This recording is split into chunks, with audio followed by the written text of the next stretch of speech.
começando de novo. Então a gente tem mais uns 20 minutos, dá para retomar esse último texto, ou a gente retomar os textos anteriores, ou aquelas frases que ficaram pendentes aí. Mas a regra é essa, né? De que assim como vocês têm a autonomia de buscar as frases no texto, a aula também acontece a partir da contribuição de vocês, né? Se ninguém lê nada e não trouxer nada, eu não vou falar nada, né? O que eu falo é a partir das provocações, né? Que vocês fazem e trazem para mim e para os colegas. Embora vocês ainda não tenham entendido, mas aqui é muito mais um espaço de diálogo do que uma aula expositiva, né? Onde acho que o Felipe sinalizou um pouco agora, de que a gente esperava que o professor desse aula. Não, a aula tem que acontecer a partir da contribuição de cada um, da provocação de cada um e do diálogo, né? Da troca de informações entre vocês. Então vamos lá, quem é que traz mais uma contribuição? Professor, consegue me ouvir? Sim, só não consigo descobrir quem é. Deixa eu ver se eu... Professor? Pode falar.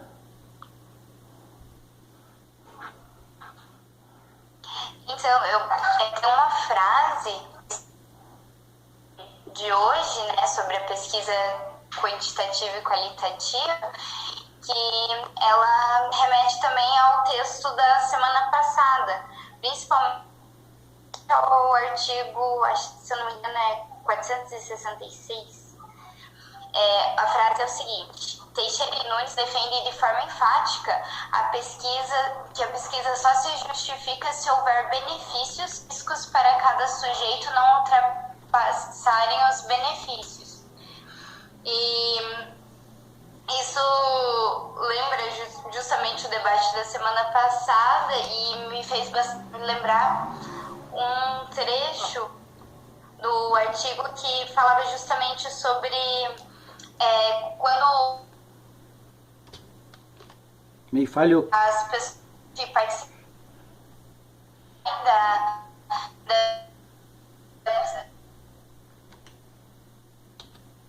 Tami, tá falhando.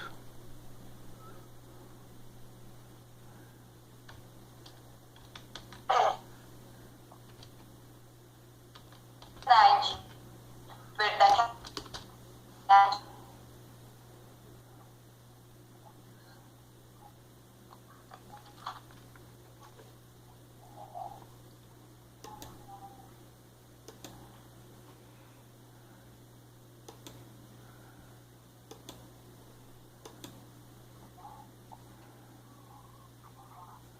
E deu ruim, como diz o outro.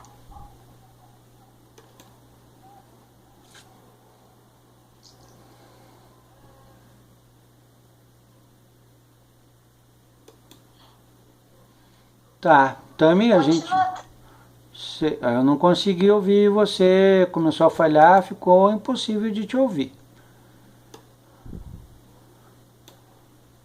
Agora já consegui retomar parte da internet.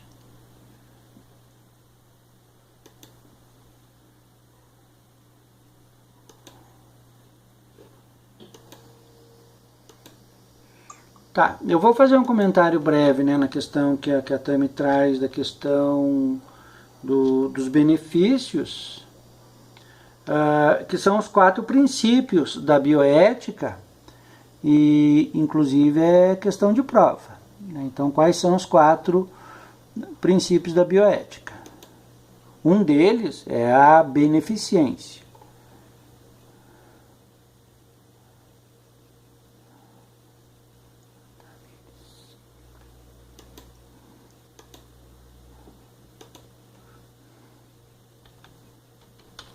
Então, e aí veja, até ainda hoje, assim, muitas pesquisas são feitas, até aquilo que o Felipe sinalizou, né, considerar os resultados, ou como a Aline trouxe a questão do compromisso. Então, um dos princípios é o benefício, os outros 3 vocês vão identificar, né? Mas a soma desses 4 princípios da bioética, um já tem, né, que é beneficência, tem que resultar numa coisa chamada dignidade do ser humano. E teve né, por muito tempo, aliás, ainda hoje, muitas pesquisas não se preocupam com isso, né? Se preocupam se a pesquisa vai ser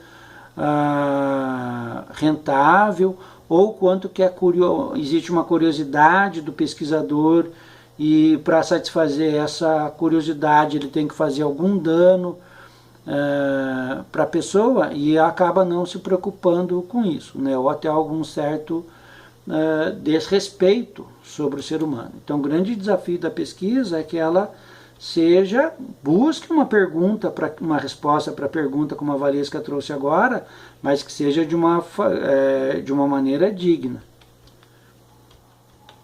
E por foi mais forte, né, esse desrespeito ao participante da pesquisa, e agora tem uma preocupação maior, uma defesa sobre isso. Tanto que alguém falou lá do termo de consentimento livre esclarecido, por isso que chama consentimento, porque que é livre e porque que é esclarecido. Então ele tenta atender aqueles 4 princípios da bioética. Tamires, a gente perdeu a tua fala ali, deve estar com algum problema de conexão. Se quiser tentar de novo. Então, aqui aparece, volte e meia que está com problemas de conexão, que está instável. Agora tá bom. Mas é interessante o que o professor também trouxe, né? Você acabou de se referir sobre os 4 princípios da bioética. Logo em seguida, quando estava falando justamente sobre a metodologia ativa e o fato de a gente começar a treinar a pesquisa e se desenvolver nessa parte quando um dos princípios desses 4 é a autonomia. Muito obrigado de novo.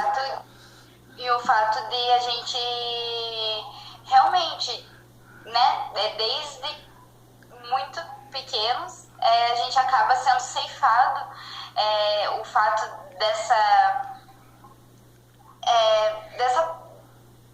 fugiu a palavra, mas enfim, do fato de a gente buscar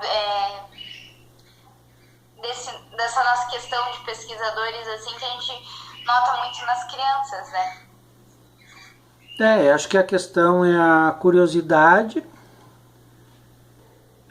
Eu lembro uma vez eu estava fazendo uma palavra cruzada que daí perguntava assim, né? Características essencial no pesquisador que é comum na criança e nas mulheres. É meio sexista, né? Mas a pergunta era essa, né? Então, qual que eram as características do pesquisador que é comum em crianças e em mulheres? Qual que era a palavra? Era curiosidade. Bem isso, né? Então acaba sendo sexista, porque peraí, o homem não é curioso, né? Curiosidade naquela visão negativa, né? Ou preconceituosa da mulher ser mexeriqueira, né? De ficar se metendo na vida dos outros. Mas essa é a ideia, né? Do curioso nesse aspecto, de buscar, de questionar, de ir atrás, né? Então isso é essencial, né? Essa curiosidade. E eu também espero, né, que cada texto desse também, aquilo que a gente falou, né, tirar vocês da zona de conforto para serem curiosos em buscar uma boa resposta, né, para os problemas que cada aula levanta para vocês. E agora você traz uma outra coisa importante, né? Você achou os 4 princípios da bioética? Um é a autonomia. Aí o que você trouxe é a beneficência. Isso, daí tem a justiça. Sim. E a não maleficência. Agora tem uma coisa importante. A disciplina de metodologia dá autonomia para vocês? Está dando, né? Garante aprendizagem? Aí a garantia da aprendizagem depende da gente. Mas aí entra uma coisa delicada, né? Porque assim, se ela dá autonomia, a gente está atendendo o princípio da bioética. Se ela dá aprendizagem para vocês, ela está atendendo a beneficência. Agora, se ela não garante aprendizagem, ela está promovendo a maleficência. E aí tem um problema grave que a gente tem que tomar cuidado. E como é que a gente garante, né, que a partir da autonomia e desse modelo a gente alcance uma beneficência com o modelo da autonomia e não uma maleficência? E ainda mais nesse modelo remoto, porque com certeza essas aulas seriam muito mais produtivas se tivessem sido no presencial mesmo, né? A gente está tendo vários problemas assim que acabam atrapalhando, né? Que sentido de conexão, enfim, e que acabam, né, prejudicando esse aprendizado de metodologia ativa e tal. Eu estava até semestre passado nesse modelo e, nossa, os debates rendiam pra caramba, mas depois que mudou para o modelo remoto, nossa, ficou bem mais complicado, é bem mais difícil. Então, também é uma dificuldade a mais, um desafio a mais que a gente está tendo que enfrentar.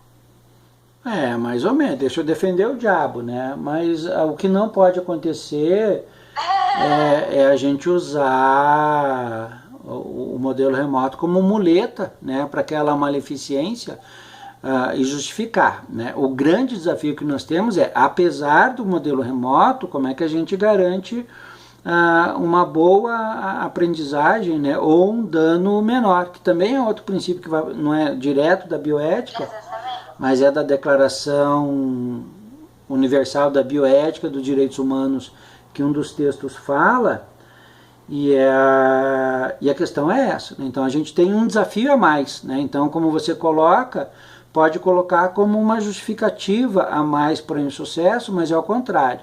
É um desafio a mais que nós temos, tanto que vocês, né, têm acompanhado, quanto que os professores de vocês se desdobram para dar conta de reduzir o dano, né? Mas o grande desafio que a gente tem é que, apesar do modelo remoto e da pandemia, como é que a gente consegue um resultado satisfatório. E quem sabe, né, seria interessante a gente conseguir um modelo próximo daquele, como você sinaliza, né? Então, a tecnologia ainda não está desenvolvida suficientemente para ter os mesmos resultados do presencial. E aqui eu recebi o sinalzinho de 10 minutos. E aí, aí veja, né, aqui dá um outro campo de pesquisa, né? Será que os resultados presenciais são melhores que os resultados remotos? Isso é uma hipótese que você levantou, de que o presencial é melhor. Aí qual tipo de pesquisa que nós faríamos para chegar nesse resultado? E aí o que você está sugerindo, eu já vou adiantar, pode ser o problema de pesquisa para vocês no segundo bimestre. Que daí vocês vão ter que dar conta de responder uma questão. Uma questão é essa, né? Será que uma questão que dá para usar os dois métodos também. Também, exato. Mas acho que você levanta a nossa hipótese é de que o modelo presencial é mais eficiente, né, tem mais beneficência. Mas tem algumas pessoas que defendem, eu falei, né, que ia defender o diabo, mas não com muita convicção. Mas tem pessoas que defendem, né, tem uma defesa mais acirrada sobre o modelo remoto. Mais alguma coisa, Tamires? Não, eu acho que é meio que isso, assim. Tá. Então vamos lá. Mais alguém para dar uma contribuição?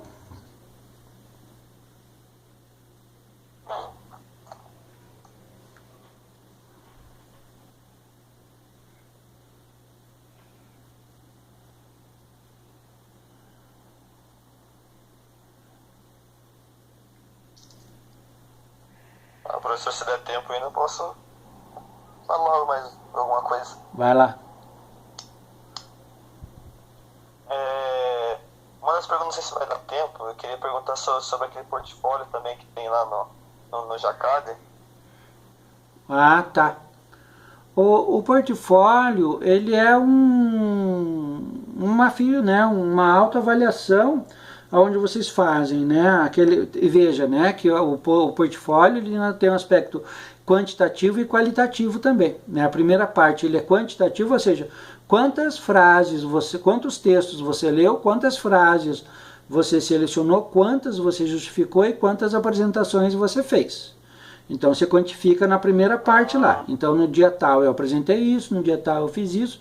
Então você vai descrevendo, né, qual foi a tua produção acadêmica.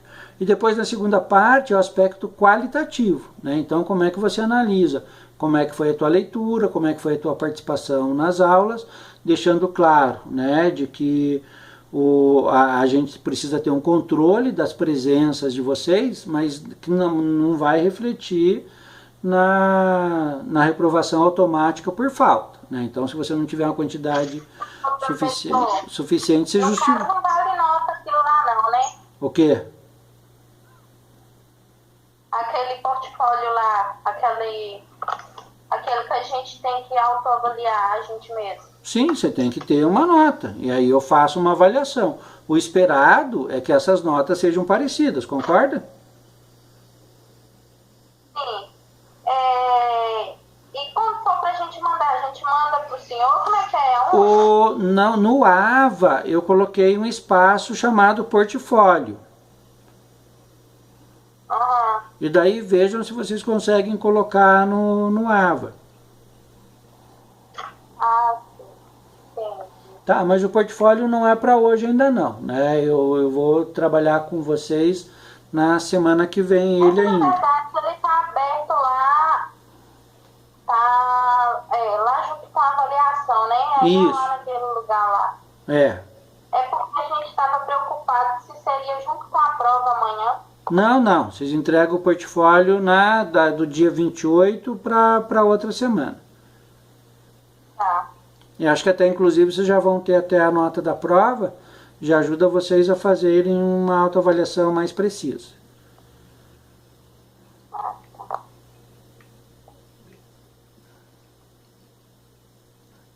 Felipe, esclarecido?